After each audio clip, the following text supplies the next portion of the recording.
So I'm going to start out with a little limerick for everybody to get your mind flowing. There once was a product from Nantucket whose backlog was stuffed in a bucket.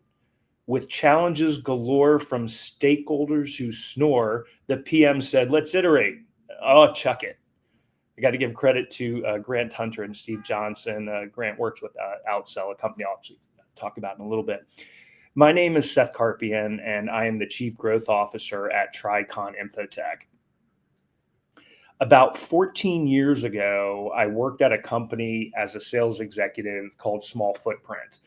6 months into working there, my colleague on the delivery side, and I swear to this day, if he were bigger than me, he would have grabbed me and thrown me up against the wall. What he said to me was, "Stop it." And I didn't understand what he meant at the time. And he started to explain to me about product, around journey mappings, lean product. He talked to me about agile methodologies, prioritization, all of these different things. He said, you need to stop selling things to people without talking to delivery and engineering or product and engineering. And I think all of you on here know what I'm talking about. There's always been that battle between sales and product and engineering because salespeople tend to sell anything. So I asked him to teach me, and I said, I want to learn all about this. So I spent the next 7.5 years learning about all of these things, the right way to build products. It made me better at business development, able to talk to chief product officers, CIOs, et cetera.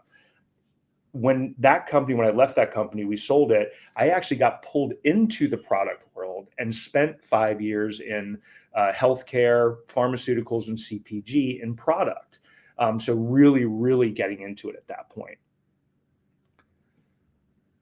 We're all familiar with the law of market failure. 80% of products fail, all right? Lack of product market fit, it could be poor execution, inadequate marketing, or just a basic failure to address customer needs or pain points. In other words, we are building to build even if it's not needed. Now, if I were live with you, I'd ask you all to raise your hands and with this question. I wanted to know how many of you have more resources and ideas. I'm going to make an assumption here, and someone who works with me who helped me build this deck, he said, what if people raise their hand and actually say they have more resources? Frankly, I'd have to call the group out because I all think we know this for a fact that we don't have the resources. We have a lot of ideas. So if failures are likely and resources don't exist, shouldn't we focus on building for business outcome and customer problems? There is a blocker, and there's always this desire to use the newest hip tech before knowing the problem or to solve the outcomes. So going back to my sales exec role at Small Footprint, part of what I was doing was selling what customers wanted, the latest, coolest tech. I really ignored the strategy, and back then it was mobile, so I've just aged myself a little bit. There is constant pressure to adopt the latest technology trends. Right now, people are talking about an AI strategy. And speaking frankly, that makes me a little bit nauseous. What about the product strategy, right? Let me give you an analogy from my brief TikTok experience, all right? So again, a question that I'm asking, I can't see who knows this or not, but I'm sure you all are familiar with the FYP page. I'm sure maybe some of you have been on it, and some of you have been on it that maybe shouldn't have been on it. And there we go. I blame my young daughters and COVID for that. But the idea here is jumping on every tech trend is like trying every viral TikTok dance. You might look trendy for just a minute, and I got my minute, but if you don't know what you're doing, you're just going to end up confused and offbeat. There are always going to be challenges with leadership when navigating these latest trends, and you got to be prepared for that. The boards, executive leadership teams, CEOs, they want the latest and greatest tech, i.e. AI right now. This leads to building products with the latest tech that are not aligned with business outcome or solving customer problems. And in the case of SaaS companies, you may have customers yelling for something to leverage the bleeding edge technology, but it doesn't address or actually solve that problem. So I'm going to bring up, it looks blank right now, but I want to bring up two studies. The first one I'm going to talk to you about, I saw this in October of last year at an Outsell conference, and this conference is focused on CEOs. Less than 5% of CEOs believe AI will have an impact on their organization. Okay. That one hit me a little bit. I was like, this seems a little bit, I'm not sure that I believe this one. I had to double check the study. So let's just go back to last month in March. Another study was done between Axios and Writer.com. It's an enterprise LLM that you may or may not have heard of. They did this together. Nearly all, 94% C-suite exec surveys say they are not satisfied with their current AI solutions. So think about that. Now, who is to blame for that? It's a question I ask a lot of people. Is it the executive teams? Is it the CIOs? Is it product? Is it product leaders? While you're thinking about that, here's another question. I'm curious to know who here knows their company's mission statement. And if you know it, do you buy into it? If you don't know it, I'll tell you should. Not understanding or buying into this can have a huge impact on clarity of goals and beliefs, and ultimately where the decisions are made from. Right, I'm going to share another study. 83% of respondents in this Outsell study, and I'm sure you're all reading it on stage, so I'm just are on the screen right now, but 83% of the people who responded to this said it was a lack of clear strategy was the major impact on the high rate of failures that we talked about earlier, and also having efficient teams. At my previous company, I was brought in to lead products that made up roughly between 60 and 70% of the company's revenue at the time. There was no clear stated mission or vision, and that led to an organization whose products were driven by a feature factory, and I believe all of you know what I mean by that. So what do we do about that? We have to get leadership to create, if it's not already, clear strategy, strategic goals, and share the company's mission, if they have that, across the organization.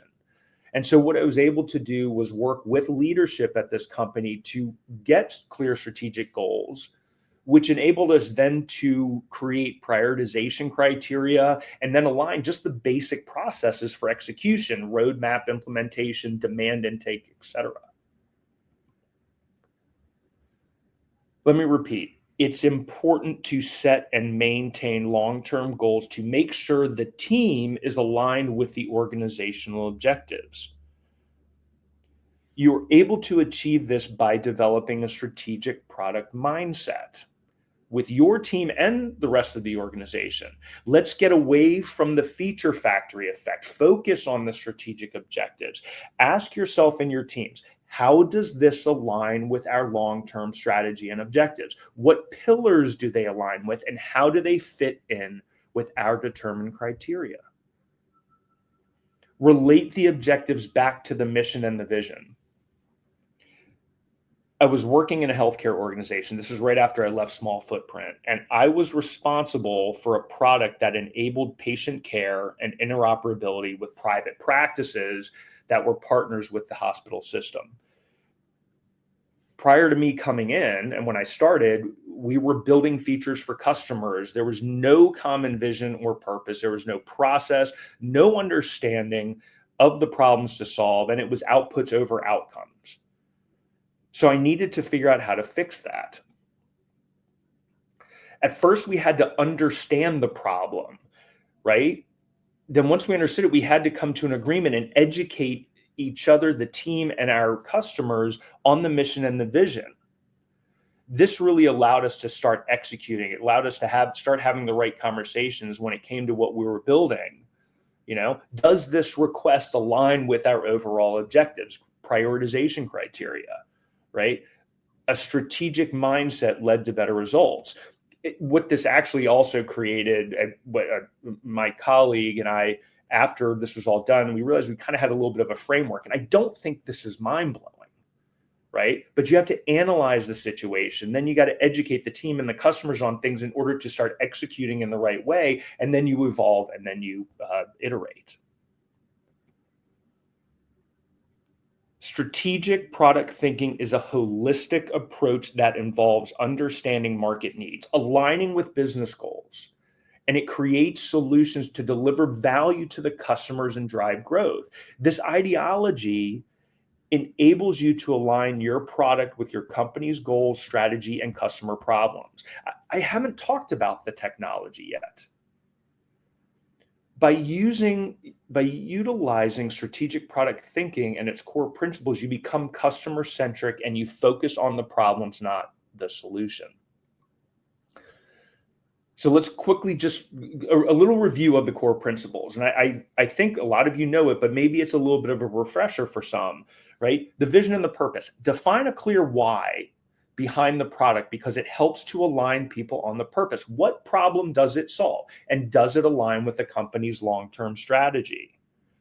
Become customer-centric. Understand your users through the research, the feedback, and behavioral insights to build solutions that meet their needs. Outcomes, right? Outcomes over output. Focus on the business impact and user success, not just the feature delivery. You need to be aware of the market. You need to understand what the competitive advantage is. Stay ahead. Analyze the trends, the competitors, and industry shifts.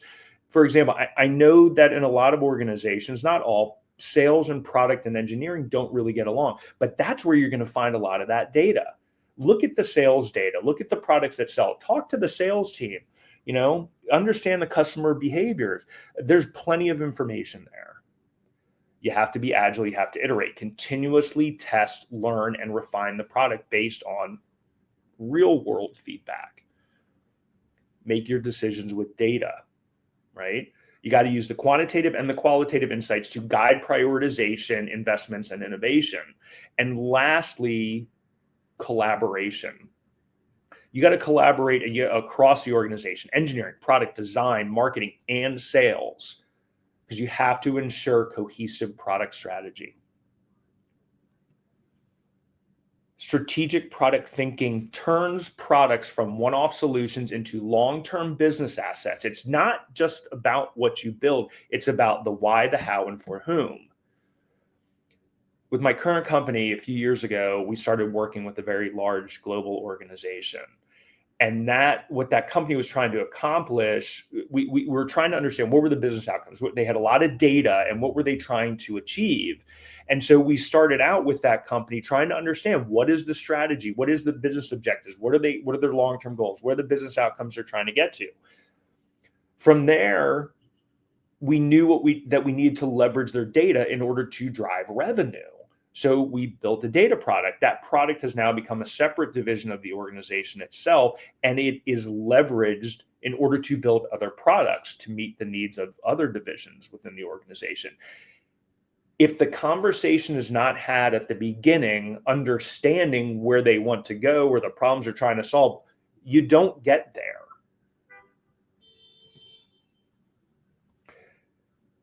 But let's face a reality, right? You can't just say we're going to implement this way of thinking. You actually need to create a culture. A very close friend of mine, colleague, and currently my right hand, taught me the importance of using culture to bring this type of change. You must have the clear, measurable outcomes that align with the desired goals and objectives, right? Then you must get the team alignment with the desired outcome so that they understand their purpose. These things can give you the opportunity to empower the team or your team to push back at the feature factory, right? Create that culture of trust on your team. That's the culture that I'd like to create, right? People have their own cultures. Figure out what yours is, right?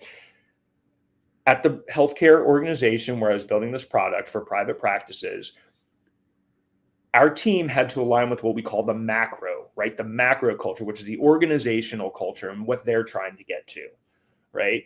But we had to create our micro culture, right? What is the culture on our team, right? And so culture isn't about happy hours and ping pong tables. While that's great for team building, right? For us, it was about creating a sense of trust on the team so that they could speak up and push back. And you can have this when everyone understands and agrees to the strategy, right? I still haven't mentioned really technology in all of this. Technology is a tool, not a strategy. Avoid technology for technology's sake. As mentioned, don't talk the how before you know the why. Focus on strategy and outcomes first rather than the technology. Going to kind of shift a little bit here because I think some people who are listening to this are either early in their career, they may be at a midpoint in their career, and you know they're trying to figure out where they want to go, right? So if you think of everything that we've talked about, about building for outcomes, solving customers' problems, strategic product mindset, all of these different things, there is a reality that a lot of organizations may still not let you get there. They're still going to demand that AI be used, and you got to figure out what to use it for, right? So as you're looking at where you are, decide what your non-negotiables are.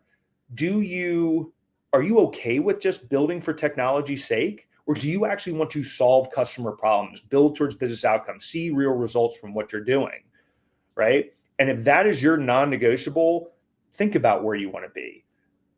My non-negotiables that I've worked on are I want to have an impact on the organization. I want to enable empowerment. I want to be a leader, not a manager. So determine what yours are. I'm going to leave you where I started. When trying to please every notion, the product is lost in commotion. With goals spread too wide and no focus to guide, you're left boiling the whole damn ocean. Thank you. Appreciate it. That was fantastic. And I love it. I was like, did you do that for my sake? I thought you might appreciate it, though.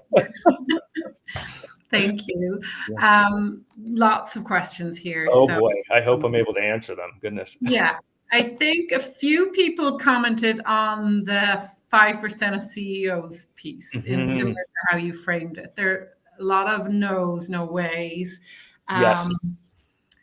Why do you think there's such a disconnect? Because I would agree with them that less than 5% in AI not having an impact in productivity, in ways of working. That naive on us or them? So I think there's a little bit of both, and I've had this conversation with a lot of people. When I saw that, I questioned it. I'm like, what is going on here? So is there AI being implemented? Yeah, they've enabled some enterprise version of Chat GPT within their organization, things of that nature. What they haven't really seen from it is the ROI. There's a lot of AI that has been implemented, but what is the actual impact it's had? You have a CEO that comes to all the different parts of the organization and say, are you using AI? If you're not, we need to start using it. But wait a second, shouldn't the question be, what is the problem we're trying to solve and can we leverage it, right? So AI is being used, let's be very clear. But as of last year, there was a lot of uncertainty about whether or not it's actually going to have an ROI, right? What is the ROI on it? That's the big piece for a CEO, right? And I believe me, I hear everybody who's saying no way, no how. I almost didn't use this statistic until I saw the Axios and Writer study. And look up writer.com. I'm not trying to give them a plug, but they are all in on this space. And if they did this research and found this, it validated that other one for me too. And Outcell's a very I trust Outcell too. Yeah, and that is a really interesting point. Like AI to implement at whatever level is a cost factor. And who is it? Is it going to save time for the team? Is it going rather than actually increase productivity or look at the business angle? Yeah. And I would say I do think that AI will. I am a big proponent of it. We just need to be careful how we use it, implement it. Yeah, no, very interesting. I've someone here.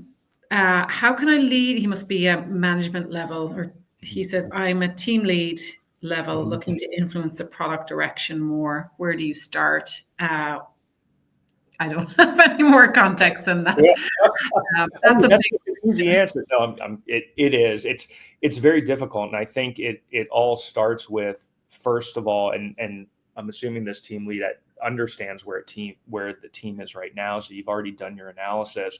So then it really becomes about educating, right?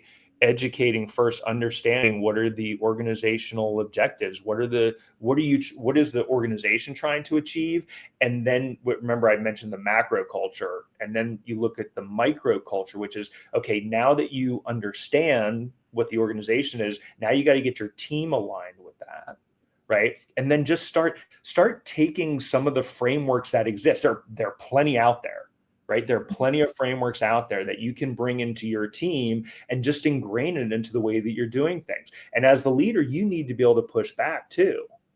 Mm-hmm. Now, one of the obstacles that a lot of leaders have, though, is stakeholders, right? Mm-hmm. So sometimes it's not, and that's why I talk about the non-negotiables, right? What do you want to do? What do you want to achieve? Do everything that you can for your team, support your team. Once they see you support them from the stakeholders that are asking for, I use the example of blue button versus the pink button. Hey, customer A wants a blue button.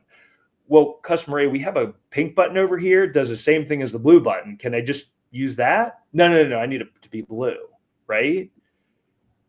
We want to be able to empower our teams to push back against that. But the reality is sometimes it doesn't work. So just focus on your team for now, and then prove some things out for them so that they can start proving things out to the stakeholders and your other leaders. Interesting. Yeah, I've been having a few conversations lately. You mentioned about frameworks, and that of people are a bit jaded with frameworks. They're great in theory, and the reality can be very different, because when you get into the practicalities of what you mentioned, like culture, understanding the business, and that's really important, because there's a lack of alignment there. What would you say to somebody who has that kind of disconnect on around frameworks? So I think that you have to find one that you believe in, right? I think there's a lot of fluff in some frameworks that are out there. I threw up that framework.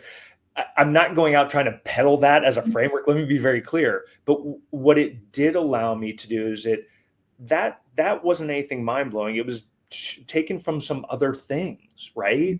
I mean, it's basic agile methodology, right? The process is there. So it's just, you have to figure out what works for you. You have to believe in it, and then you have to get the rest of the team, right? You can buy 100 books on any framework, but what you have to also understand is that not one framework fits everybody, and you just have to find what works for you and maybe develop your own, right? Yeah, interesting. So then, another person has asked about being a leader versus a manager. How do you give us more context on that?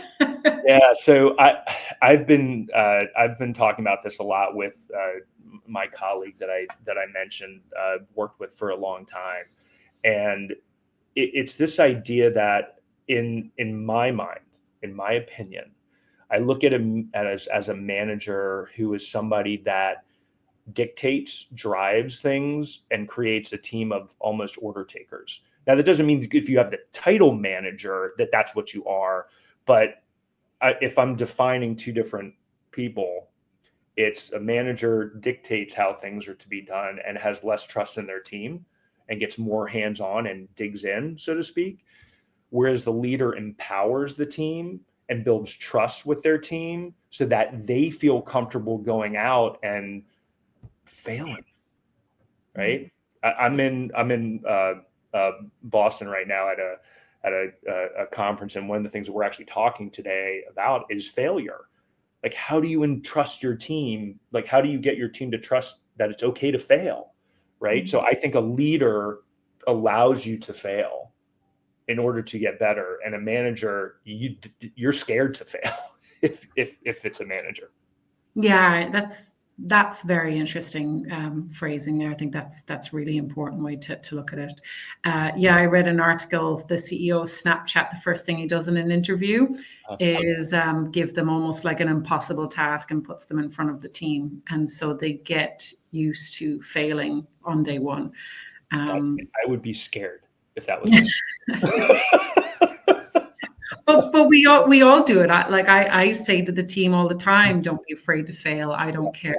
And the team are ironically very transparent, where personally I have to self-reflect, going, it's a really hard thing to face in reality, failure and looking like an idiot, all of the above. 100%. No, and you have to be brave to do that, because you also have to back your team. If a failure happens and that visibility goes up to executive leadership or to the CEO or whatever, and they're like, well, wait a second, we failed. What's happening? You have to be able to step up in order to, take that, backlash or whatever it may be. I think that's a little strong, but I think you get what I'm saying. Your team needs to see you standing up for them in order to actually, you can't just tell them to fail, right? Yeah. Go ahead and fail. It's okay. They have to see you empowering them, backing them up, having their back, so that it's okay. They see it's okay to fail. And that's where the testing comes in. You're not necessarily failing, you're progressing towards a bigger picture or ruling out something fast. 100%. No, that's fantastic. Thank you so much, Seth. Enjoy the conference today. I hope it goes very well. Yeah, thank you so much for giving me the opportunity. This was a lot of fun. Yeah, really it's great. And I believe you'll be speaking with Ryan at our in the Priceline office soon. So I mean, if you've seen this, maybe I'll get better at this. I'm going to talk about the same exact thing, but I'll get to see the raise of hands too in person in New York on the 29th, I think, of April. Yeah. Love it. Yeah, I was watching LinkedIn. I think one or two people messaged a raise hand at the time. So a few people. I didn't want to get called out. So thank you so much. No, it was great. No, thank you so much, Seth. Enjoy the rest of your day, and thanks again. We'll talk to you soon. Bye. Thanks, everyone.